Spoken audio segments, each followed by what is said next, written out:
Bonjour et bienvenue, je suis Damien Leduc, l'un des chefs de l'Atelier des Chefs et aujourd'hui cours de cuisine en direct sur internet avec AOX, donc c'est exceptionnel, hein, on est ensemble pour 1 heure autour de 2 recettes. Ce soir nous allons faire en premier un cheesecake salé tartare de tomates et jambon cru AOS. Alors on va utiliser les grandes tranches pour cette recette, ça va ajouter de la texture et de l'assaisonnement à cette préparation qui sera très douce. Et ensuite, on fera un petit croque au comté jambon cru à Aoste et tomates confites. On va utiliser les fines et fondantes pour faciliter le taillage de nos petites pièces. À la maison, comme moi, les pesées sont prêtes, les produits. J'attire votre attention sous votre écran, vous avez un petit chat. Je reçois vos questions en direct sur ma tablette. Allez, on se retrouve tout de suite après le jingle.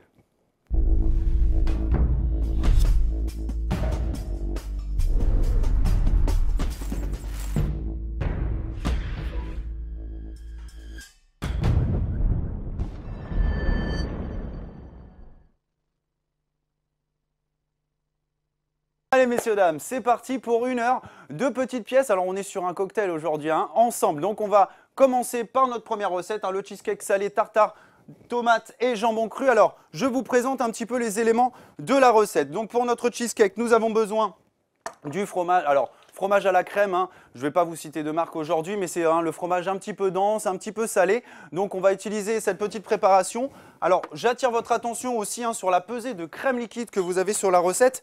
Je l'ai bien gardée au frais puisqu'on va la monter un petit peu comme une chantilly aujourd'hui. Et donc il nous faut quand même une crème bien froide pour emprisonner les bulles plus facilement. Ça permet de figer la matière grasse de la crème et de monter la crème plus facilement. Donc vraiment important de la garder au frais. Donc nous avons nos grandes tranches pour notre assaisonnement. On va faire un petit tartare de tomates et de jambon avec quelques zestes de citron vert, des oignons rouges et de la ciboulette. Donc 2 pièces de tomates, un citron vert, un demi-oignon rouge. Et pour faire la base bien sûr de notre cheesecake salé, on va utiliser de la chapelure de pain et du beurre. D'ailleurs, on va commencer là-dessus notre recette. Alors tout de suite, on va mettre à fondre notre beurre au micro-ondes pour pouvoir le mélanger plus facilement à la chapelure de pain. Question de coco, je n'ai pas trouvé de purée de tomates confites. Puis-je utiliser une purée de tomates séchées? Sans problème, ça ira, ça pourra bien remplacer la purée de tomates confites. Allez, mon beurre à fondre au micro-ondes. Alors on fait attention quand on fait fondre du beurre au micro-ondes, on ne veut pas le cuire. Une fois que le beurre est fondu, il tourne vite en noisette. C'est-à-dire que la partie de la protéine du beurre a tendance à cuire, à colorer. Souvent on se fait une petite aile de raie avec un beurre noir. C'est le principe. Là, on veut juste faire fondre le beurre, on ne veut surtout pas le cuire. Allez, on revient un petit peu sur nos éléments. Sur le reste de nos éléments tout à l'heure, on va s'occuper de la petite base de notre cheesecake. Donc je récupère un petit saladier. Je vérifie que mon beurre est fondu. Ça manque encore un petit peu. Donc on continue. Hop là. Dans mon saladier, je mets ma pesée de chapelure de pain. Je récupère un petit fouet.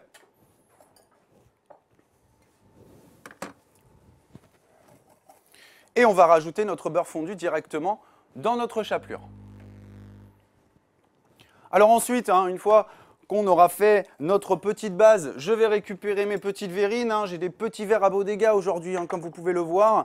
Donc on va mettre en base notre petite pâte avec la chapelure et le beurre. Voilà, le beurre est bien fondu. Rose me demande, très bonne question Rose, quelle est la différence entre tomate séchée et tomate confite? Alors la tomate séchée, comme son nom l'indique, on va la sécher au four à une basse température, à peu près aux alentours de 60-70 degrés grand maximum, et on va les laisser sécher très longtemps. Et pour la conservation, on va les conserver dans de l'huile d'olive. Par contre, les tomates confites, on va faire une petite préparation avant de les faire sécher au four. C'est-à-dire qu'on va les mettre dans un bain d'huile d'olive qu'on aura fait au préalable infusé avec de l'ail, du thym, du laurier. Voilà la différence. Les tomates séchées sont complètement neutres et les tomates confites sont assaisonnées. Allez, je récupère donc le beurre fondu et je mélange l'ensemble. Ça va nous faire une petite boule de pâte. Un petit peu comme ça va nous faire un sable grossier, un petit peu comme du crumble. Voilà, pas besoin de trop mélanger, on veut juste incorporer notre beurre à la chapelure. Je récupère une cuillère et maintenant on va mettre cette petite préparation en base de chacune de nos verrines. Donc regardez, je mets ma préparation dedans, je tasse un petit peu. Alors bien sûr, hein, c'est sur le principe du cheesecake sucré. Hein. Le cheesecake sucré, on va remplacer par exemple la chapelure de pain avec pourquoi pas des petits beurres, avec quelques biscuits secs un petit peu sucrés, hein, pour créer une base un petit peu biscuitée à notre cheesecake. Donc là, hein, vu qu'on est sur une préparation salée, ben on a tendance à utiliser de la chapelure de pain. Allez, je répartis bien ma chapelure dans mes verrines. Monica me demande, peut-on utiliser du mascarpone à la place du fromage frais? Ça marchera aussi, oui. Alors, le problème avec le mascarpone, c'est qu'il faudra peut-être l'assaisonner de sel. Hein. Il faudra bien vérifier l'assaisonnement de votre crème, hein, une fois qu'elle sera faite. Il faudra bien vérifier l'assaisonnement pour être sûr, hein, puisque la mascarpone, c'est un fromage qui est très neutre, hein, alors que le fromage à la crème que j'utilise aujourd'hui est légèrement salé. Allez, je tasse bien dans le fond de mes verrines avec ma cuillère comme ceci.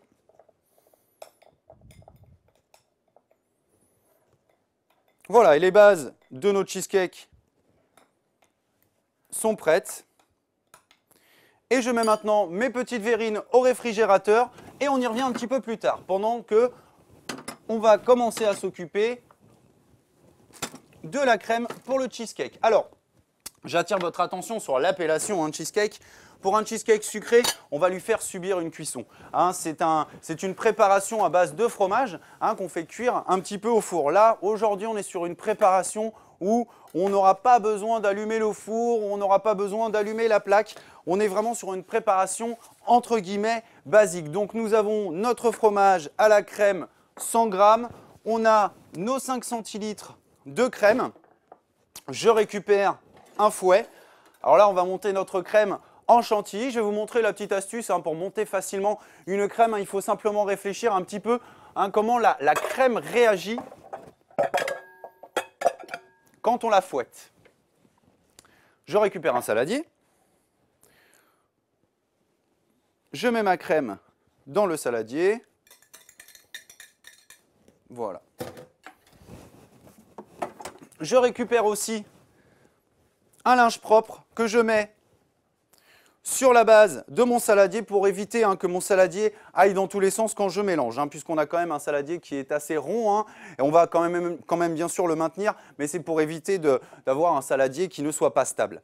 Alors, tout à l'heure je parlais, hein, de bien laisser la crème au réfrigérateur pour que le gras soit bien figé à l'intérieur et que ça facilite, hein, l'emprisonnement des petites bulles qu'on veut incorporer à l'ensemble. Hein, c'est ça le principe, hein, d'une crème montée.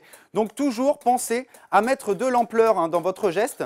Donc regardez, je penche légèrement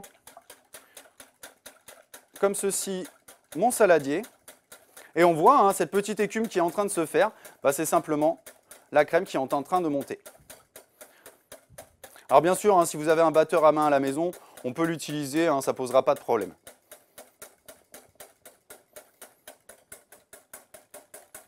Donc regardez, hein, j'ai toujours le souci, hein, de ramener le liquide par-dessus, d'aller chercher à l'intérieur pour bien ventiler ma crème.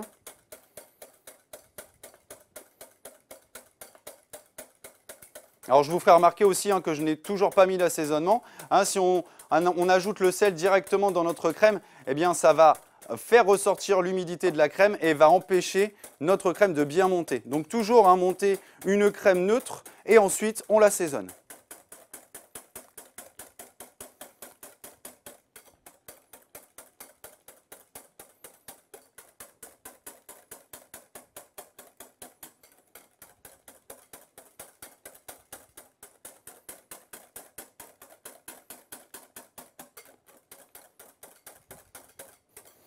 Voilà, vous pouvez voir, hein, qu'elle commence à bien épaissir. Toujours avoir le souci, hein, d'aller chercher dans le fond de mon saladier, d'avoir un geste bien ample.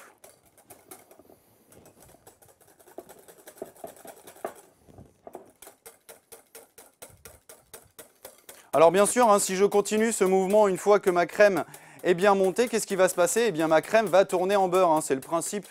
Hein, on fait toujours ce genre de manipulation pour faire le beurre, hein, c'est-à-dire qu'on bat fortement de la crème.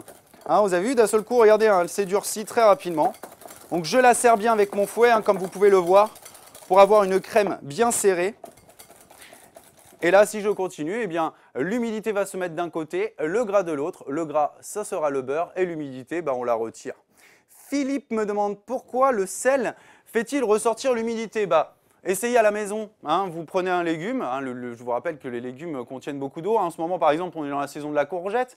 Vous prenez un petit morceau de courgette, vous l'assaisonnez, hein, vous mettez du sel dessus, qu'est-ce qui va se passer au bout d'une heure? Eh bien, le légume va relâcher son humidité. Hein, justement, le sel fait ressortir l'humidité des aliments. C'est pour ça, hein, que notre crème risque de mal monter, puisque plus notre crème est concentrée en gras, plus hein, notre crème tient fortement. On ne peut pas monter des crèmes qui sont basses en quantité de matière grasse. Hein. Sur des crèmes à 0,10% de matière grasse, on ne pourra pas faire une belle chantilly. Hein. Par contre, regardez, avec une crème normale, eh ben, on arrive quand même à quelque chose, à un joli résultat. Allez, maintenant je récupère le citron vert, le sel et le piment d'Espelette. Donc on va assaisonner notre crème un petit peu plus hein, que la quantité, puisque je vous rappelle que nous allons rajouter notre fromage à la crème. Je récupère une râpe à zeste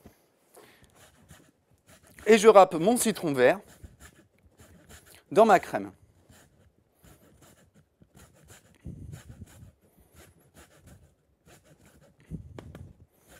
Alors une bonne partie, on va lui donner un petit peu de fraîcheur hein, grâce à ce citron vert.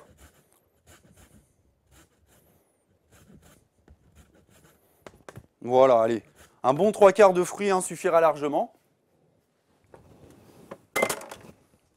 J'assaisonne de sel, de piment d'Espelette. Je mélange mon ensemble et je récupère le fromage à la crème que je vais ajouter en 2 fois dans la préparation pour éviter de trop casser ma crème.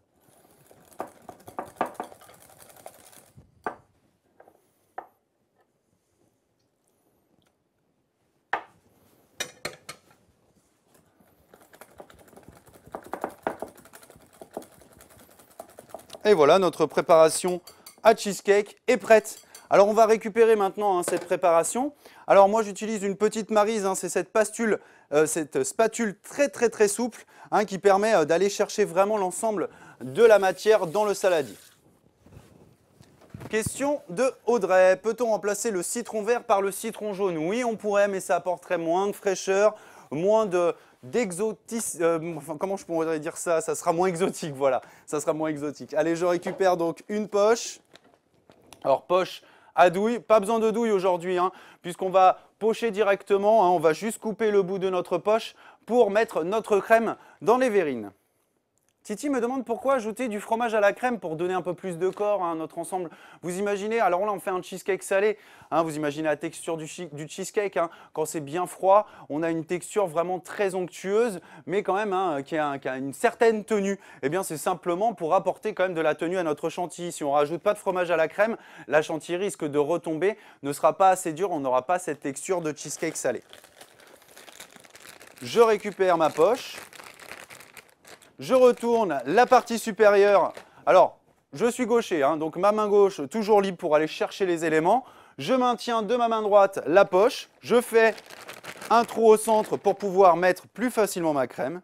Je la récupère et je la fais glisser dans la poche.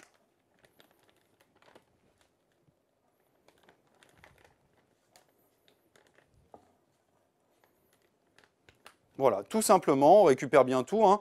Ça serait dommage de donner à manger au lave-vaisselle.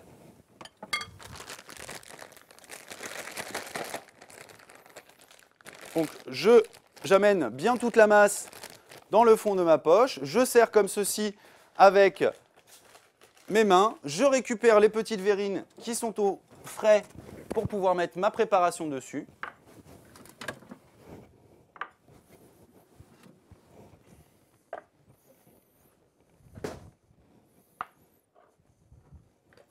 Donc je coupe l'extrémité de la poche et je coule maintenant ma préparation.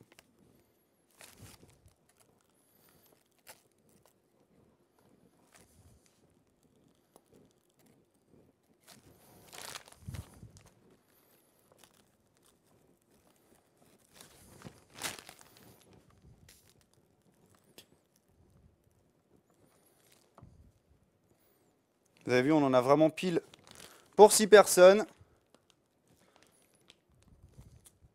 Parce que je vous rappelle que les recettes, comme vous pouvez le voir quand même, on fait 6 verrines, sont pour 6 personnes. Je tasse un petit peu dans le fond de mon verre. Je n'hésite pas à récupérer une petite cuillère pour bien tasser l'ensemble. Et je remets au frais.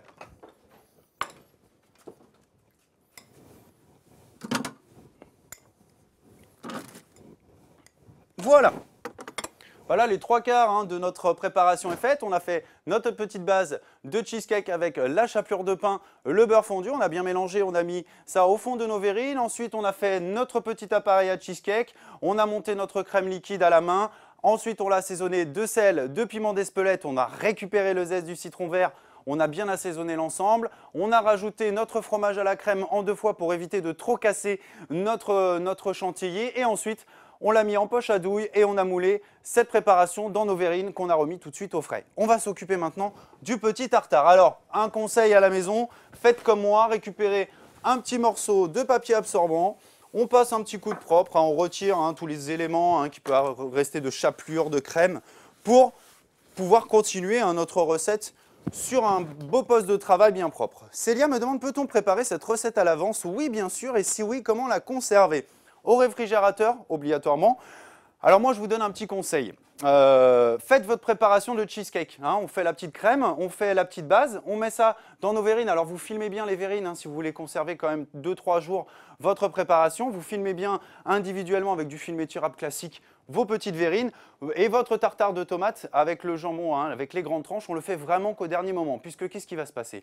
Je vous rappelle quand même que les tomates sont légèrement acides et ça risque de cuire un petit peu le jambon. Ce jambon qui a une très belle texture, qui a une jolie tenue aussi. Vous allez voir au taillage, il se tient très très bien. C'est d'ailleurs pour ça qu'on l'utilise sur cette recette, c'est que c'est un jambon qui, même taillé, a une super texture et va apporter vraiment une plus-value à notre cheesecake salé.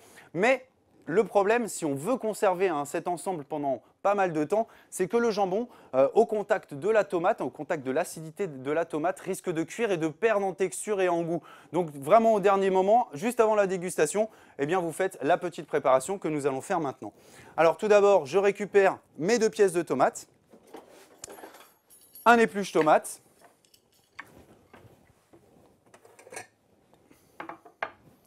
je retire le pédoncule de chacune de mes tomates. Le petit pédoncule, c'est la petite partie verte du dessus.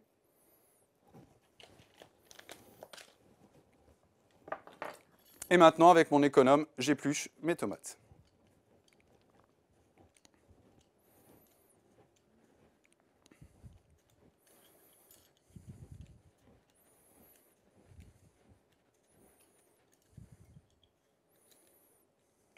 Question de Marine. Puis-je remplacer le jambon cru par du jambon blanc? Alors, sur ces 2 recettes, vraiment, je ne vous le conseille pas, Marine. Je ne vous le conseille pas puisque le fait d'utiliser du jambon cru dans ces préparations apporte une plus-value, que ce soit dans notre cheesecake salé ou que ce soit dans notre petit croque au comté qu'on va faire dans à peu près 10 minutes. C'est vraiment une plus-value. Donc le jambon blanc, c'est quand même un jambon qui est cuit, qui a moins de saveur. Il y a de très bons jambons blancs, mais les jambons blancs, on va plus pour vraiment sublimer ce genre de produit et puis pour sublimer d'autres produits grâce au jambon blanc, on l'utilisera plus dans des préparations chaudes. Par exemple des gratins, ça irait très très bien. Là, le jambon prend toute sa splendeur. On pourrait même poêler un petit peu notre jambon blanc. Là, pour ces 2 recettes, on reste sur du jambon cru, ça sera très bien.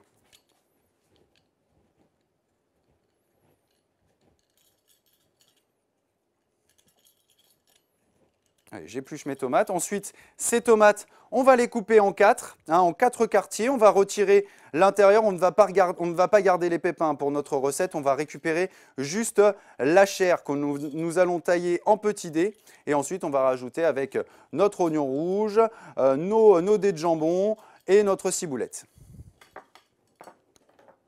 Voilà, j'ai bien épluché mes tomates. Je les coupe maintenant en 4 comme ceci. Ensuite, je retire avec la pointe de mon couteau le cœur délicatement. Alors là, on fait attention de ne pas se couper puisque le couteau n'est pas très très loin des doigts, donc on fait vraiment attention.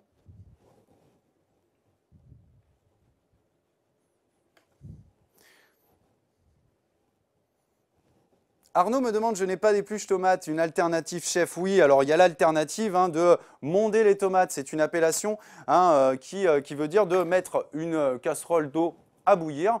Une fois que votre casserole d'eau est bien bouillante, vous récupérez votre tomate, on retire le petit pédoncule et juste sur le dessous, avec la pointe d'un couteau, on fait une toute petite croix. Ensuite, on la plonge dans une eau bien bouillante, on compte 12 secondes, c'est pas une plaisanterie, on compte 12 secondes dans la tête.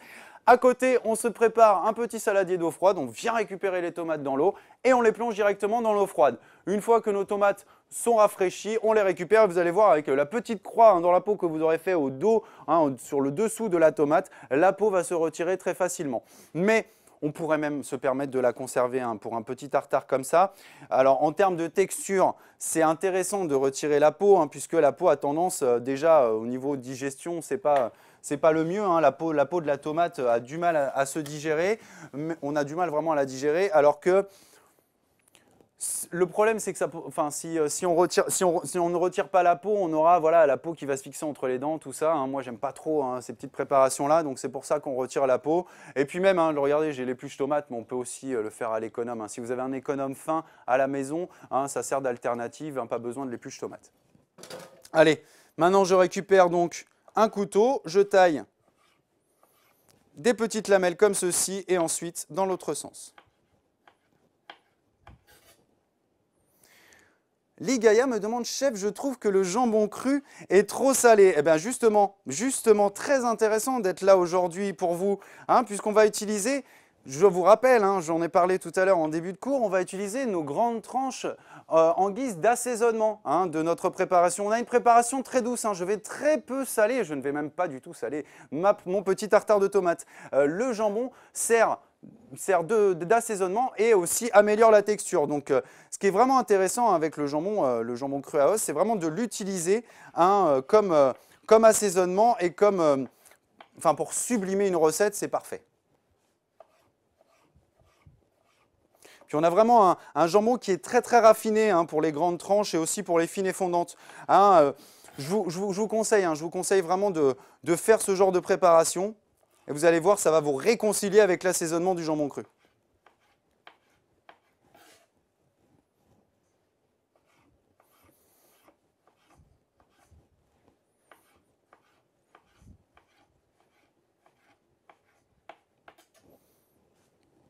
Voilà, il me reste quelques cœurs à retirer.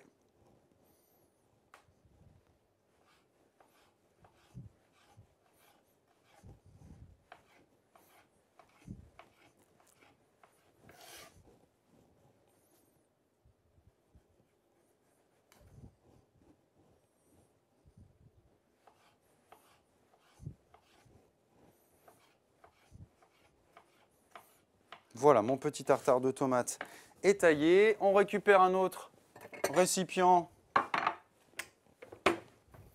Je vais mettre mes petits dés de tomates dedans.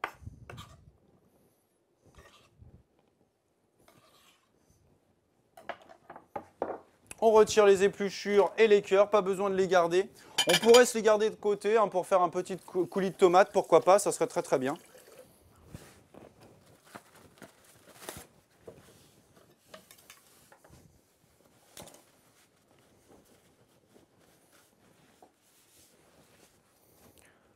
Allez, maintenant on récupère la ciboulette.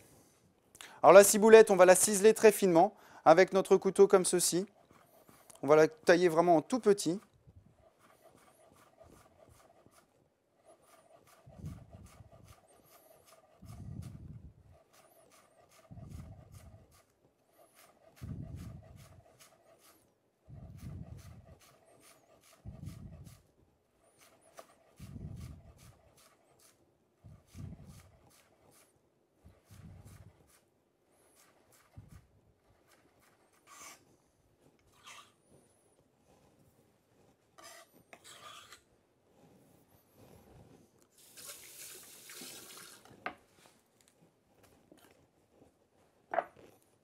Alors, je récupère mon oignon, je l'épluche.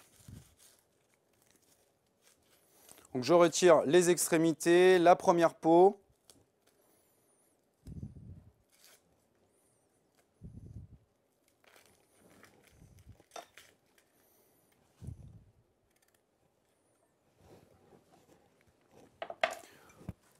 on la retire, pas besoin de la garder. Et on va ciseler finement notre oignon. Alors on est sur le même principe hein, que la ciboulette pardon, tout à l'heure. Bon, ce n'est pas la même technique de taillage. Hein. On veut partir quand même d'un légume assez épais pour obtenir de tout petits dés. Donc avec mon couteau, je taille des fines tranches jusqu'aux 3 gros quarts hein, du légume.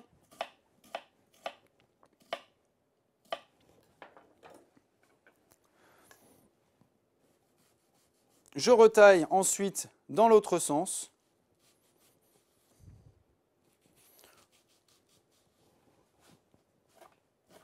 Et ensuite en petits dés.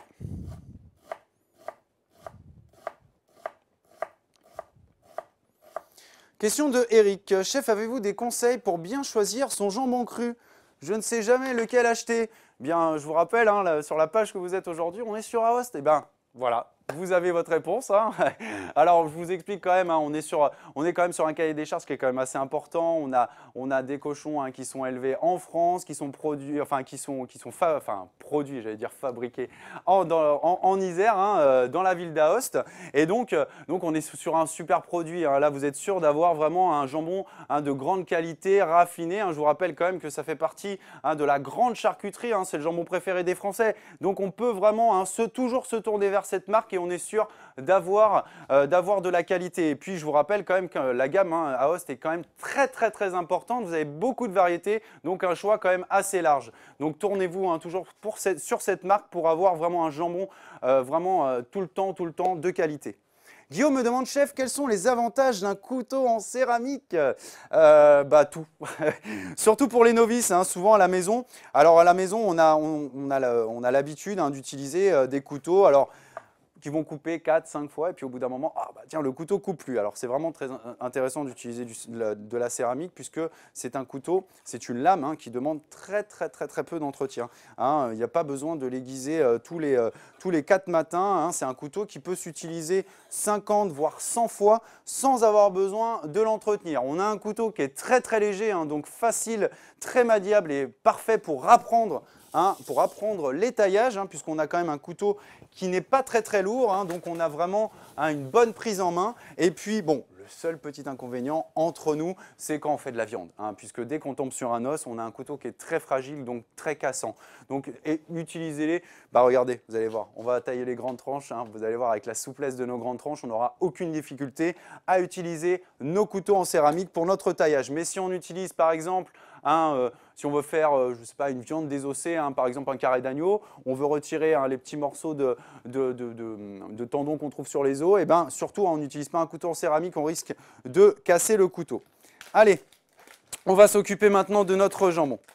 Donc comme vous pouvez le voir, nos tranches sont très grandes, hein, donc on va pouvoir les superposer les unes aux autres et ça va faciliter le taillage. Regardez, hein, on les décolle vraiment très facilement. Hein, ce n'est pas comme tous ces jambons hein, qui ont tendance à s'arracher hein, quand on retire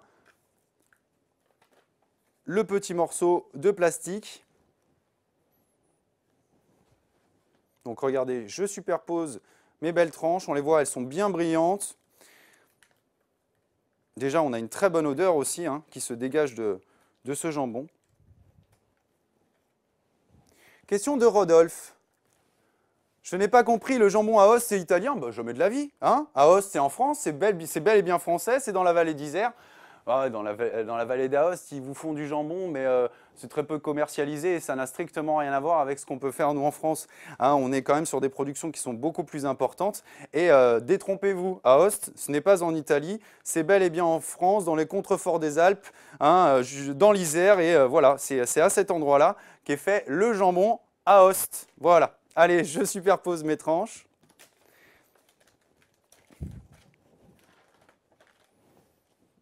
Regardez, très simple, j'ai superposé toutes mes tranches. Je les replie encore une fois comme ceci. Je récupère mon couteau et je taille des bandes d'à peu près 1/2 centimètre de largeur.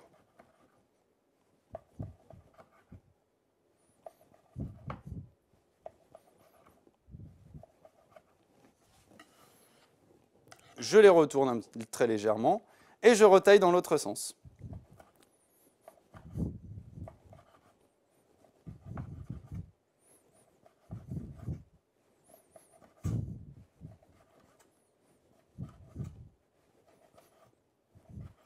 Voilà, mes petits dés de jambon sont taillés, vous avez vu, hein, ils ne se sont pas écrasés. Hein, j'ai beau superposer les tranches, hein, on a une belle tenue hein, dans ce jambon, regardez. Ah, et puis vous allez voir qu'on va le mélanger avec tous nos éléments, eh bien le jambon va bien se détacher pour qu'il se mélange parfaitement.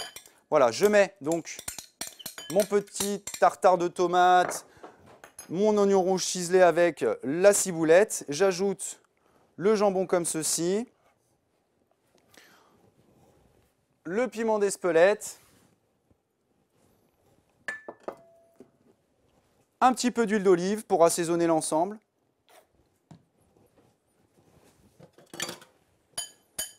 Guillaume me demande pourquoi ne pas enlever le gras du jambon.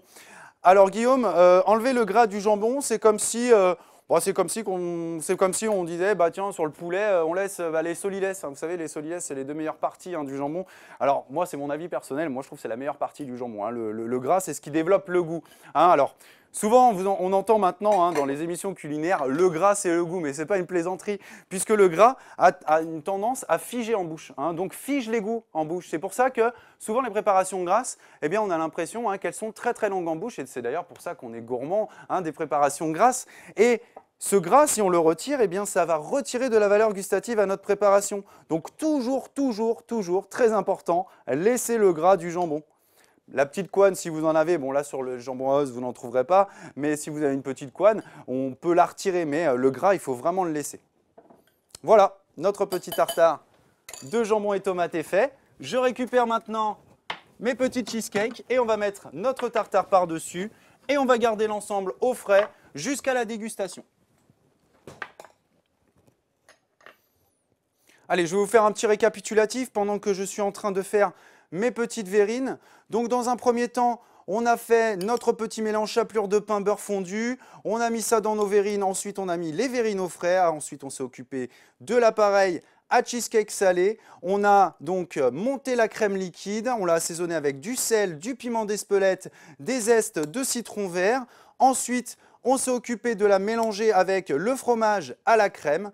Une fois que le fromage à la crème était incorporé, on a mis l'ensemble dans une poche à douille. On a chargé nos verrines hein, avec notre base de chapelure de pain et de beurre par-dessus notre appareil à cheesecake salé. Je viens de réaliser le tartare de jambon avec les tomates en dés, les petites ciboulettes ciselées et les oignons ciselés. J'ai rajouté un petit peu de piment d'Espelette et de l'huile d'olive. Et là, on est en train de terminer notre préparation. Et on va passer tout de suite derrière à notre deuxième recette.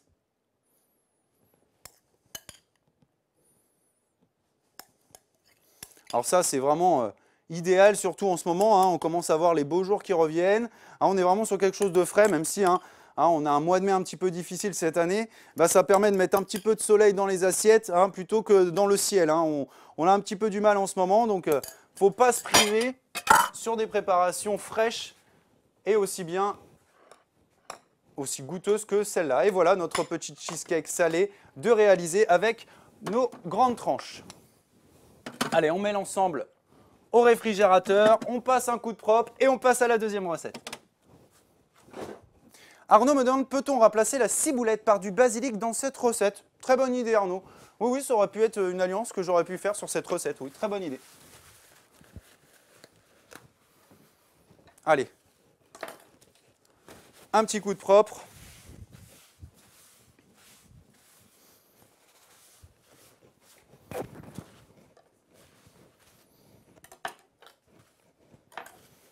Et on passe à la deuxième recette. Donc la deuxième recette, ça sera un petit croque comté avec des tomates confites. Donc pour cette recette, nous avons besoin de pain de mie, de purée de tomates confites, de pistaches émondées, d'un petit peu de parmesan, de l'huile d'olive, du du comté, pardon, une gousse d'ail, et voilà notre préparation. Et bien sûr, hein, les fines et fondantes. Alors les fines et fondantes, j'en parlais en début de cours, va faciliter le taillage de nos petites pièces puisqu'on va faire un roulé.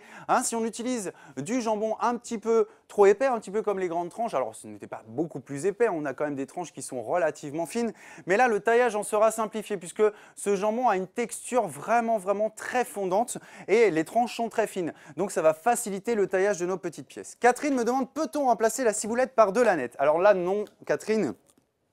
L'alliance anisée, jambon, tomate, cheesecake, chapelure, je suis vraiment pas sûr. Non. Évitez avec l'anis ce mélange. L'aneth, on l'utiliserait plus pour des préparations à base de poisson. Allez, hop là. Allez, on va mettre pour l'instant notre jambon de côté. On va s'occuper de faire toutes les mises en place. Alors, très peu de mise en place puisque notre purée de tomates confite est déjà prête. On va simplement récupérer les 150 g de comté et on va tailler des bâtonnets à peu près d'un demi-centimètre de largeur pour pouvoir rouler à l'intérieur de nos tranches de pain de mie. Tout d'abord, on va s'occuper de notre petit condiment avec notre parmesan, nos pistaches, notre gousse d'ail et l'huile d'olive. Donc je récupère un petit mixeur. Pour l'instant, on met les tranches de pain de mie de côté. Et dans ce mixeur, je vais mettre les pistaches émondées, le parmesan que je taille un petit peu plus petit pour pouvoir faciliter le mixage de mes pistaches.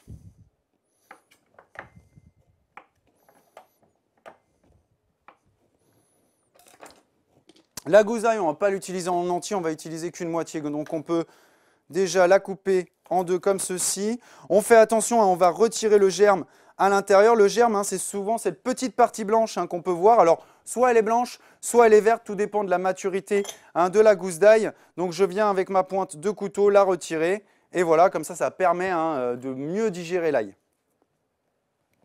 Elena me demande, peut-on remplacer le comté par du Cantal? Oui, j'ai fait ce petit lapsus tout à l'heure, mais oui, on peut remplacer. On est sur la même texture de fromage. Il nous faut quand même un fromage relativement dur pour créer vraiment un cœur un petit peu ferme, mais en même temps fondant. Donc on pourra utiliser du parmesan, du comté, du Cantal, ça ira très bien. Voilà, l'ensemble est dans mon mixeur. Je referme.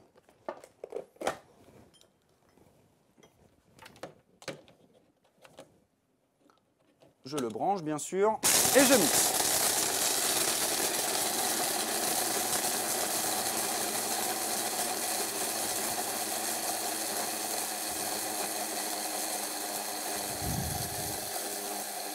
On peut voir une chapelure un petit peu dense qui est en train de se faire dans mon mixeur. J'ajoute une partie de l'huile d'olive et ça va nous faire une pâte avec l'huile d'olive, vous allez voir.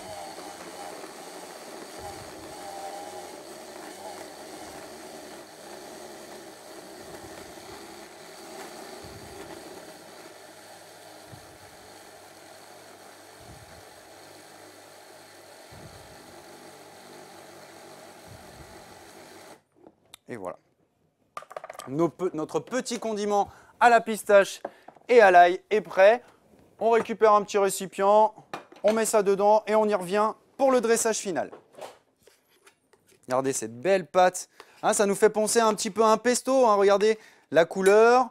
Bon, on a un élément un petit peu moins liquide. Elle est plus pistou que pesto. Pistou, c'est un petit peu plus épais que le pesto. Et c'est un petit peu l'idée qu'on fait avec nos pistaches. Karine me demande, je n'ai pas de mixeur, comment faire chef? Alors il faudra concasser les pistaches vraiment très finement en couteau, ensuite l'ail, ensuite le parmesan, et donc vous mettez l'ensemble dans un saladier, ensuite vous montez à l'huile d'olive. Ça va suffire, ça ne fera pas quelque chose d'aussi fin, mais on aura quand même les saveurs, le goût et la texture. Allez, maintenant on va récupérer nos tranches de pain de mie, que je vais superposer comme ceci.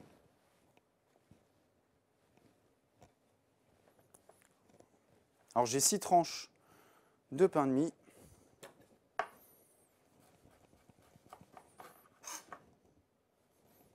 Je les pare, je retire l'excédent de croûte. Je ne veux garder que la mie pour cette préparation.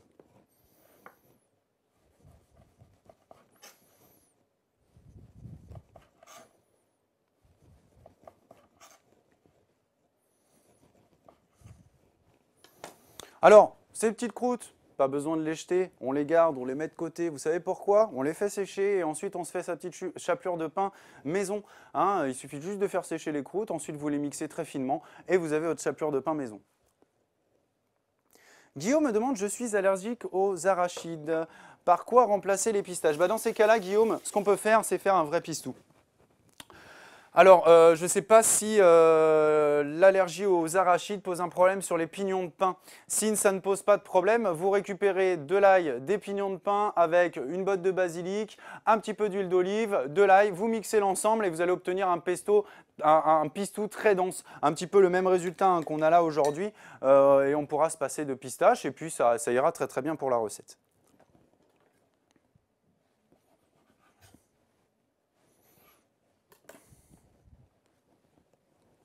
Voilà, mes tranches de pain de mie sont parées. Je récupère un rouleau à pâtisserie tout simplement puisqu'on veut affiner nos tranches de pain de mie. Donc très simple, je récupère ma tranche, mon rouleau et on va rouler comme ceci et faire des tranches épaisses d'à peu près 3 mm d'épaisseur. Ivan me demande, peut-on remplacer les pistaches par des noisettes? Oui, bien sûr, sans problème. Voilà, une fois qu'on a bien étalé notre pain de mie, ça va déjà ça le solidifie, hein, le fait de casser un petit peu la mie, ça permet, enfin de serrer un petit peu la mie, ça permet déjà parce qu'on va faire cuire cet ensemble-là, hein, on va le faire poêler un petit peu avec de l'huile d'olive dans une poêle non adhésive, et pour avoir une belle tenue, hein, pour éviter que mon roulé se détache, eh bien c'est bien de condenser la mie comme ceci avec notre rouleau à pâtisserie, et puis ça va faciliter notre roulage.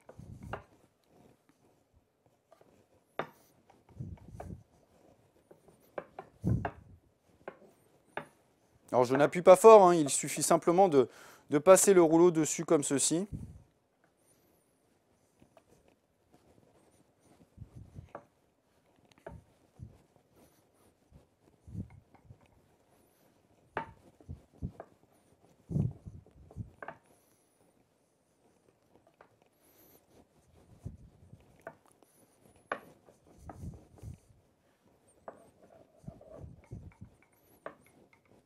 Voilà, toutes nos tranches sont faites. Je récupère maintenant le comté, je pars les extrémités, enfin les croûtes hein, tout simplement. Et ensuite, donc, je vérifie que mon morceau est à peu près de la taille de mes tranches et je vais détailler 6 bâtonnets de comté.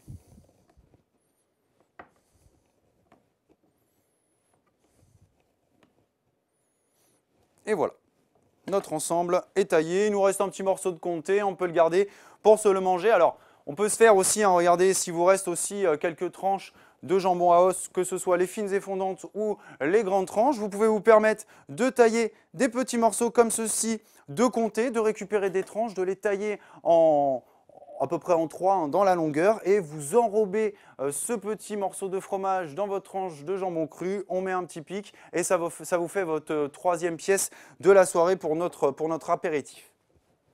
Parce que je ne sais pas si vous êtes au courant, mais ensuite j'arrive pour déguster à la maison.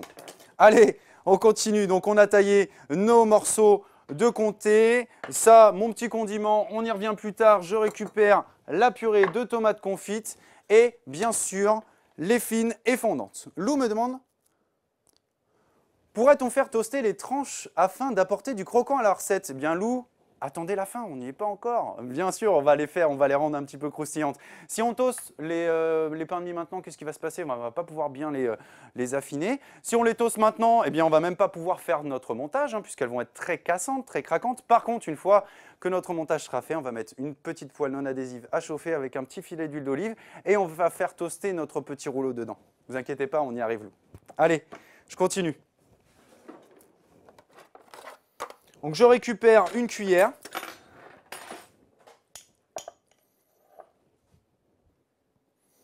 Je mets sur ma tranche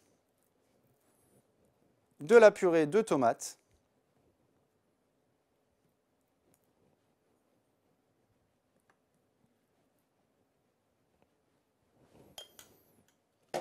On va récupérer maintenant les tranches de jambon. Comme vous pouvez voir, hein, la finesse des tranches. Regardez, on arrive, hein, on voit vraiment en transparence hein, dans ces tranches. Donc il faut vraiment être délicat quand on les retire. Regardez cette finesse, hein, c'est ce qui va vraiment faciliter le taillage de notre petit croque-comté. Donc regardez, je mets ma tranche par-dessus, mais vous allez me dire, ah bah tiens, la tranche, il en reste un petit peu. Bah, vu que nos tranches sont très très fines, on peut se permettre comme ça de les parer et de superposer notre jambon. Question de Guillaume, peut-on remplacer le pain par des tortillas? Excusez-moi, oui et non, puisque le problème c'est que oui, on obtiendra un résultat. Mais ce qui va poser problème en tout cas, c'est que ça risque de ne pas coller. Regardez, hein, je m'explique, vous allez voir, vous allez comprendre tout de suite avec mon montage. Donc j'ai mis mon bâtonnet de comté à la base et je roule l'ensemble sur lui-même. Ça va nous faire une petite spirale. Voilà.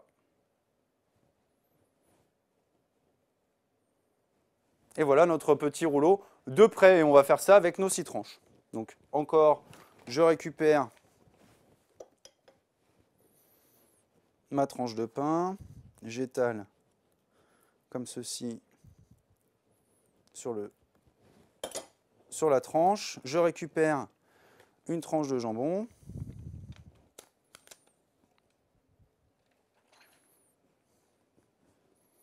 Je la dispose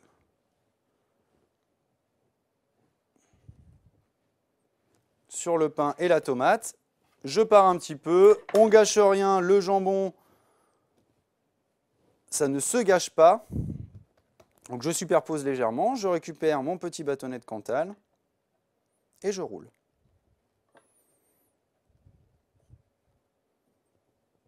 Je presse un petit peu avec mes mains hein, pour aider à maintenir, à bien serrer l'ensemble. Bon, vous avez vu, la purée de tomate a tendance à transpirer un petit peu au travers, mais ce n'est pas grave, hein, ça ne pose pas de problème.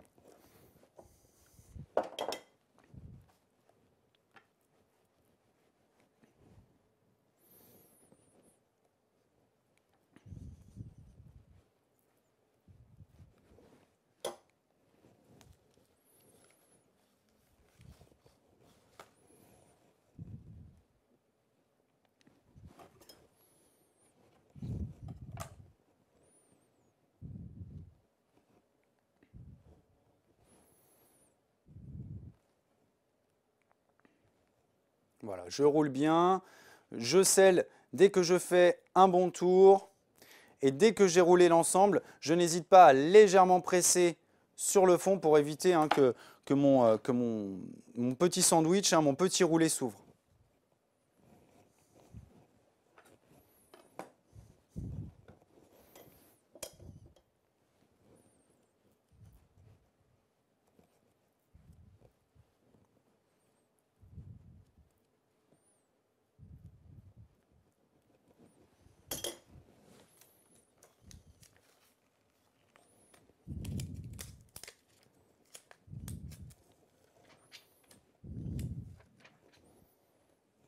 Elodie me demande, peut-on utiliser de la tapenade à la place de la purée de tomates confite? Très très bonne idée, Elodie, très très bonne idée.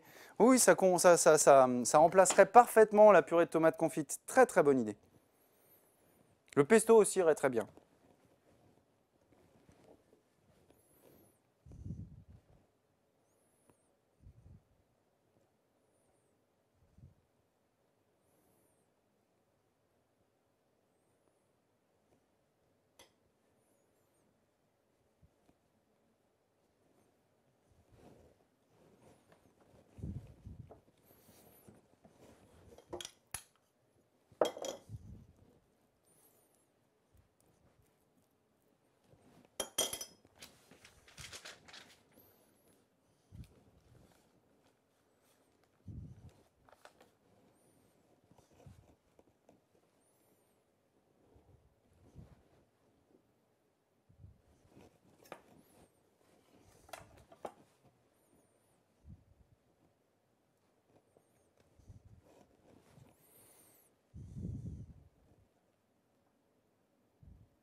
Question de Vincent. Chef, comment faire des tomates confites maison? Alors les tomates confites maison, il vous faut quand même du temps devant vous. Il faut vraiment se dire que ça met du temps en préparation, c'est du temps de cuisson. Donc on récupère une bonne quantité de tomates, puisque quand on fait une tournée de tomates confites, eh bien, on n'hésite pas à en faire une bonne tournée, puisqu'on sait que ça va durer longtemps. Donc on récupère, allez, une bonne vingtaine de tomates. On met une grande quantité d'eau à bouillir. Tout à l'heure, j'ai parlé de monder les tomates. Donc on retire le pédoncule, on fait une petite croix dans le dessous de la tomate. Et ensuite, on retire la peau, une fois qu'on l'a plongée dans notre eau. Ensuite, on les taille en 4, on les épépine, on récupère les pétales. On met à infuser de l'huile d'olive avec de l'ail, du thym, du laurier, à peu près à 60-70 degrés, pas plus l'huile, puisque après, ça risque de brûler vos aromates. Et ensuite, donc, on verse cette huile sur nos tomates et on laisse infuser pendant à peu près, allez, on se dit qu'on fait ça le soir à 23 h et le lendemain matin, on retrouve nos tomates confites. Et ensuite, on égoutte les tomates, on les met un tout petit peu à sécher au four pendant à peu près, un tout petit peu, pas mal à sécher au four à 60-70 degrés pendant à peu près 2 à 3 heures et vous avez vos tomates confites de prêtes.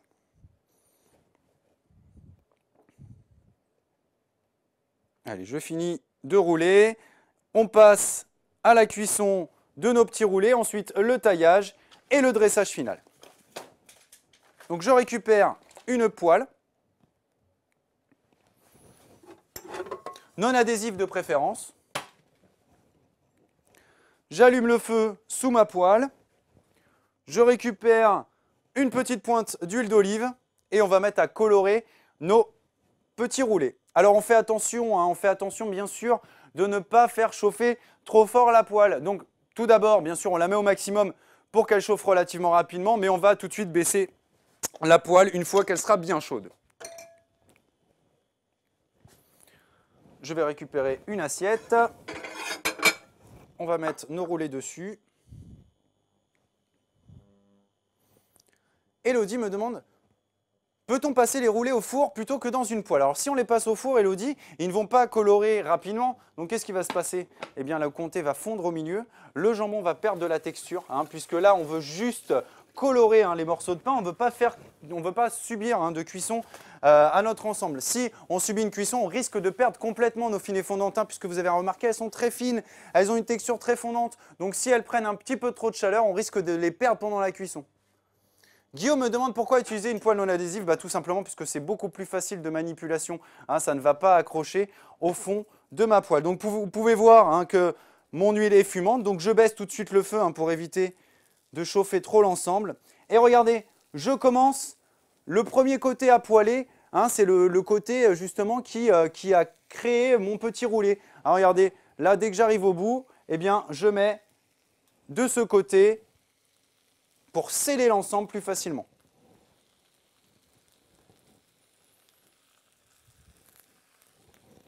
Question de Christelle. Mes invités n'arrivent qu'à 20 h, dois-je attendre avant de poêler les roulés? Oui, vous allez voir, on les poêle, on les taille, ensuite on dresse, on passe à table. Il y en a pour à peine 10 minutes.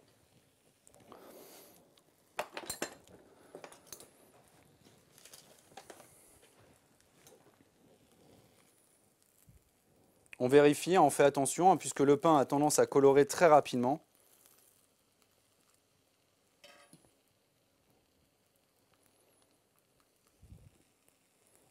Donc je manipule très délicatement mes roulés pour éviter qu'ils se décrochent.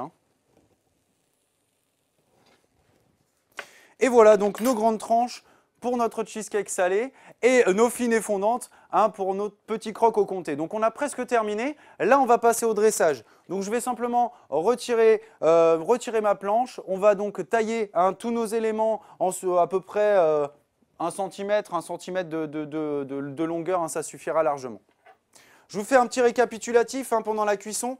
Donc tout d'abord pour cette recette, on a récupérer toutes les tranches. Non, on a d'abord fait notre petit condiment, on a récupéré les pistaches, le parmesan, la demi-gousse d'ail qu'on a dégermé au préalable, on a mis ça dans notre mixeur, ensuite on a rajouté d'huile d'olive, on a fait une petite pâte très verte, on a mis ça de côté, ensuite on a récupéré le comté, on l'a paré, on a retiré les croûtes, on a taillé 6 bâtonnets, On a récupéré les 6 tranches de pain de mie, on les a roulées avec notre rouleau à pâtisserie pour obtenir des tranches très très fines et fermes. Ensuite, ces tranches, on les a badigeonnées de purée de tomates confite. On a mis une tranche fine et fondante par-dessus, notre bâtonnet de comté à la base de notre roulé. Et on a roulé l'ensemble. Et maintenant, comme vous pouvez le voir, je suis en train de colorer mes roulés.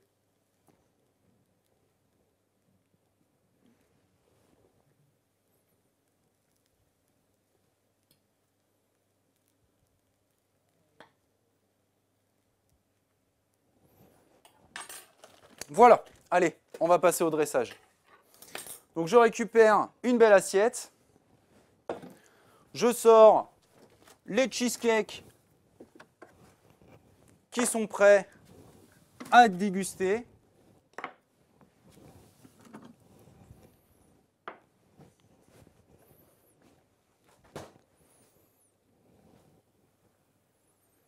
Voilà, allez, je vais récupérer un petit roulé. Et regardez, comme le taillage est facile. Et on a une super spirale au milieu, comme vous pouvez le voir. Grâce à ce jambon, vous avez vu, hein, on n'a pas de difficulté à tailler l'ensemble. Allez, je me permets, hein, puisqu'il n'y a pas de raison, il faut goûter. C'est superbe.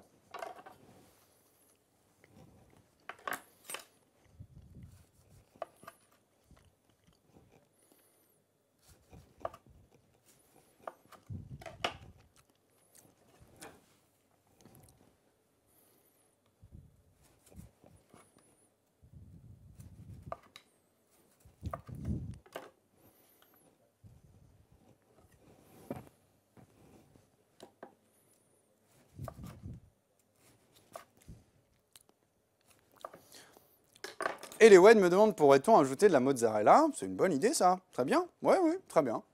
Alors on aura du mal à rouler l'ensemble, hein, puisqu'on est quand même sur un fromage qui est assez mou, hein, donc il va avoir peu de tenue, donc il faudra quand même jongler un petit peu sur la texture de la mozzarella. Mais bon, oui, ça marchera, ça marchera.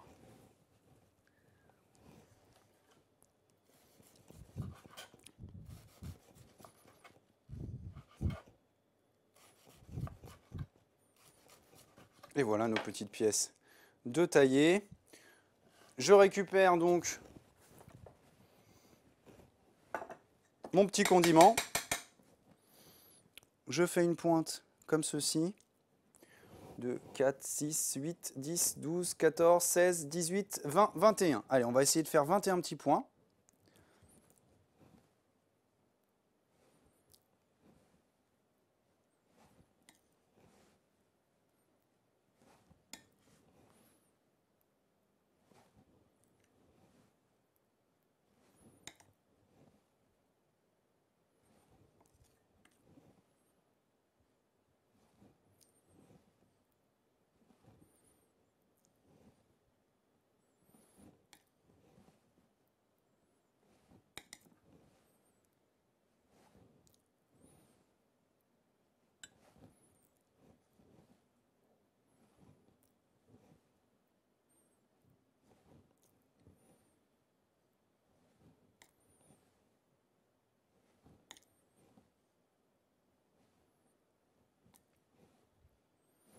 Voilà, et ensuite, on met nos petits roulés comme ceci sur le condiment, et puis ça permet hein, que notre ensemble tienne bien sur notre assiette. Question de Arnaud, peut-on réchauffer les roulés plus tard dans la soirée? Si oui, comment faire? Alors il faut vraiment penser hein, que l'objectif de les colorer, c'est simplement pour rajouter hein, du croquant. Hein, on est quand même sur une pièce, enfin une pièce tiède entre guillemets. Vous pouvez les mettre un petit peu à réchauffer, mais moi je vous conseille vraiment, hein, si vous voulez manger vos roulés plus tard dans la soirée, de vraiment les poêler juste avant de les déguster. Ça sera de meilleure qualité. Vava et Yann me demandent comment peut-on utiliser les restes de pain de mie coupé. J'en ai parlé tout à l'heure, vous n'étiez pas là? Ah bah d'ailleurs, hein, si vous n'étiez pas là, je vous invite hein, pour le replay hein, de ce cours. D'ailleurs, hein, si vous n'avez pas pu suivre l'entièreté du cours, je vous invite à regarder la chaîne YouTube à Host. Le replay sera disponible dans à peu près 24 heures, mais On n'oublie pas hein, que ces petites parures, je vais quand même vous répondre, hein, ces petites parures, on va les utiliser pour faire une chapelure. Hein, on les fait sécher, ensuite on les mixe et puis ça nous fait notre petite chapelure de pain pour les cheesecakes salés. Voilà, ça permet de ne pas acheter le produit, hein, comme ça on l'a sous la main. Et voilà, donc nos petits roulés au croque, enfin nos petits croques comptés avec nos filets fondantes et nos cheesecakes salés avec nos grandes tranches. J'espère que vous avez passé un très bon moment en notre compagnie. Je vous invite, hein, bien sûr, si vous n'avez pas pu suivre l'entièreté du cours, à aller sur la chaîne YouTube Aost. Hein, le cours va être disponible dans à peu près 24 heures. Je vous invite et surtout n'hésitez pas à mettre les photos de vos réalisations sur la page Facebook Aost. Et j'insiste aussi, hein, j'attire votre attention sur le petit sticker hein, que vous avez sur vos tranches, sur vos paquets Aost. Hein. On a un petit sticker à l'intérieur, vous avez un petit code. Restez encore un club gourmet Aost après le cours. Vous avez un petit code dedans, vous le rentrez dedans et vous avez un tirage au sort pour être sélectionné pour un cours Aost à l'atelier des chefs en grand public. J'espère donc que vous avez passé une très bonne soirée et un très bon moment en notre compagnie. Je vous donne rendez-vous le 15 juin pour un deuxième cours où on fera aussi 2 recettes. La première, on sera sur un tiramisu d'été au jambon de Bayonne Aost sélection. Et la deuxième recette, un palais de jambon cru Aost aux figues et au parmesan. Allez, au 15 juin, très bon appétit et au revoir.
Bonsoir, bienvenue à l'atelier des chefs ce soir pour un apéritif à Aost. Je vous invite à me suivre.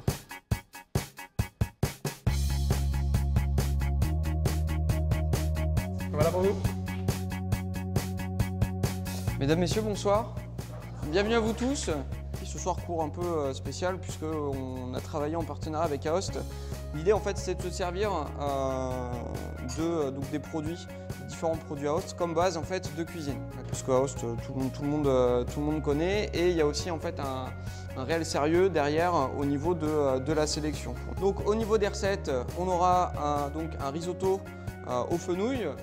On aura aussi donc, les fameuses cigarettes à la brousse. Donc ici on a de la brousse de brebis qu'on va travailler avec un petit peu de basilic et on roulera tout ça donc avec les tranches de jambon et la feuille de brie. On fait revenir un petit peu dès que vous voyez que oignons et fenouil commencent à être bien brillants. On soulève ensuite délicatement le cercle.